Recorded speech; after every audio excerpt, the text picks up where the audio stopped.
So, hello guys, what's up? It's me again, si Mima Alicia nyo. Nagbabalik ulit para sa ating panibagong video. So, eto na nga. Huling-huli sa akto at huling-huli sa camera na nagsisinungaling si Vice President Sara Duterte. Sabi dito sa balita, will Sara Duterte run for president? She says God's plan will prevail. Na tingnan na namin yung dating akto na yan kay VP Leni, tapos uulitin mo pa. Alam na namin yan. Nakita na namin yan kay Vice President Leni Robredo noon, former VP Leni. Tapos ngayon uulitin mo lang para namang pinanganak kami kahapon yan.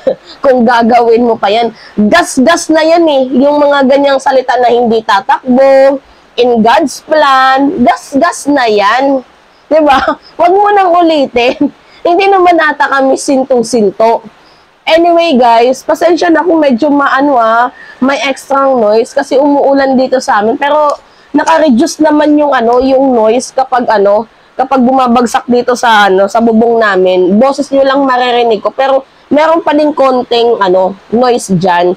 Anyway, yun na nga guys, quote and quote, ang aktong pagsisinungaling ni Vice President Sara Duterte. Okay, sabi niya, Vice President Sara Duterte said, while people can make plans, it is ultimately God's plan that will prevail. Guys, naalala niyo yung sabi ni Leni Robredo din dati na hindi daw siya tatakbo. Natatandaan niyo yun? Kasi ako tandang-tanda ko yun, guys. Ito, panood ko sa inyo, Tingnan nyo. Wala naman akong ambisyon maging Pangulo. Between sa amin dalawa ni Senator Marcos, siguro siya yung may ambisyon ng Pangulo. Ako walang-wala talaga. Bakit hindi dapat iboto si Bongbong Marcos? Number one, sinungaling. Pangalawa, in the difficult moments, hindi siya nagpapalit. Diba? See? Kaloka. Ito pa, pangalawang beses niya yan sinabi Tingnan nyo to sa interview na to na hindi raw siya tatakbo. Pero ano yung nangyari? Di ba tumakbo? Ito, panoodin nyo You said that you are not, as Vice President, you are not going to run for President in 2022. You said that? Yes. Okay. Can you change it? No. I even told that to the President. Sabi ko sa kanya, Mr. President, sana po hindi kayo naniniwala sa mga talks on Plan B or impeachment kasi wala po talaga akong balak maging Pangulo. Why are you so sure na hindi ka tatakbo? Ako kasi tinitingnan ko na once mag-ambisyon ako, now that I am Vice President, tapos na yung nagiging Vice Presidente ko. Parang all my efforts will be towards the 2022 elections already. And I don't want that to happen. Diba? Sinabi na yan ni VP Inday, ni Vice President Leni Robredo noon. Inuulit mo lang. Hindi naman tanga yung tao. Diba? Doon pa nga lang sa confidential funds, wala kang isang salita, diba? Dito pa kaya sa pagtakbo. Hindi mo nga mapanindigan yung sinabi mo na, diba sabi mo, we can live without confidential funds. Ano nangyari after 1 month? Lahat ng bumatiko sa hinihingi mong napakalaking confidential funds, ang sabi mo kung sino ang kumukontra sa confidential funds ay kumukontra sa kapayapaan at kumukontra sa bayan. See? Diba? Wala kang paninindigan Ito pa kaya? Palibasa, huling alas na kasi siya guys ng mga DDS. Anyway, in an ambush interview, Duterte was asked to comment on her father's statement that she should not aspire to run president in 2028. Sabi niya naman, hindi ko naman talaga ambisyon na tumakbong vice president. Lalong-lalo na ang president, alam naman ng lahat yan. Sinabi ko noon na hindi ko gustong tumakbong president, sabi ni Duterte. referring to her statement in 2021 that she is not running for a higher position. However, 'Di ba? Hindi daw siya tatakbo bilang vice presidente. Sinabi niya na yan noon. Kasi if you remember guys, 'di ba, tumakbo siya bilang mayor ulit ng Davao. Anyway, however, Duterte later joined Lakas Christian Muslim Democrats or Lakas CMD and subsequently filed her certificate of candidacy for vice president and ran in tandem with President Ferdinand Marcos Jr. in 2002 elections.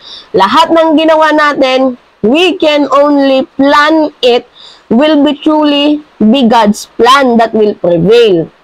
Dinamay pa ni VP Inday ang Diyos na hindi naman dapat kasali yan sa politika ang Panginoon. Kasi ang Panginoon ho ang nagsisilbing guide natin sa lahat ng bagay. 'Di ba? Kung may ginagawa tayong masama, kung may ginagawa tayong mali, pero hindi pinupolitika. Huwag mong usama ang Panginoon sa politika. Kasi yung Panginoon yung magde-decide pa din kung ano nga ba ang dapat gawin sa hindi. Pero ikaw, kung gusto mong gawin yan, walang magagawa. Alam mo, kung gusto mong gawin yan, hindi ko naman sinasabing walang magagawa si si God. Ang akin lang naman dito, kung gusto mong gawin yan, syempre, hihingi ka sa taas ng gabay. Yun, hindi naman sinabi ata ni God na tumakbo ka, diba?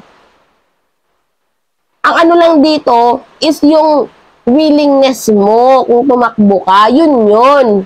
Hindi dadamay po pa yung Panginoon. Well, yung Panginoon kasi nilagay si Kibuloy. Okay? Pag sinabi ni Kibuloy na tumakbo ka, di tatakbo yan. Kasi sino ba naman yung nagpahinto ng lindol? Diba si Kibuloy? Sino yung nagpahinto ng ABS-CBN? Si Kibuloy din daw. Sino nagpahinto ng traffic? Diba daw si Kibuloy?